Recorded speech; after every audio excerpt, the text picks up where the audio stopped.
ரெண்டு பேரும் சேர்ந்து என்ன பண்ணிட்டு இருக்கீங்க? எல்லாம் உனக்காக தான் ஆனந்தி. எனக்காகவா? எனக்கு எதுக்கு? கல்யாணம் பொண்ணுல கைக்கு மருதாணி வச்சுக்க வேணாம், அதுக்குதான்.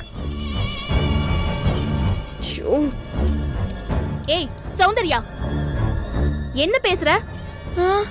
ஆனந்தி, இப்ப எதுக்கு டென்ஷன் ஆகுற? அவ உளர்ற கேஸ்னு உனக்கு தெரியாதா? பொண்ணு தோழியதான் கல்யாண பொண்ணுன்னு சொல்லிட்டான். ஆமா ஆமா, அதேதான். அப்படியே வச்சுக்கோ. என்னதே தொண பொண்ணா இருந்தாலும் நான் எதுக்கு இதெல்லாம் வச்சுக்கணும்? ஜெயந்தி அக்காதே வச்சுக்கணும். சும்மா எல்லாத்துக்கும் கேள்வி கேட்டுட்டே இருக்காத ஆனந்தி. கேள்வி கேக்குறது ஈஸி, பதில் சொல்றது எவ்வளவு கஷ்டம் தெரியுமா?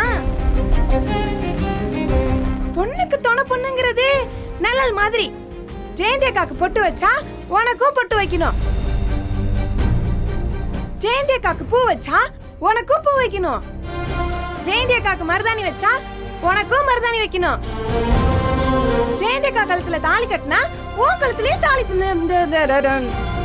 மருதாணி வச்சா நீ மருதாணி வைக்கணும். புரிஞ்சுதா?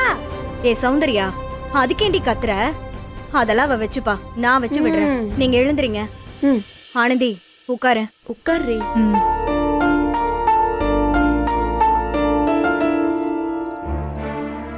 கைய காட்ட ஆனந்தி.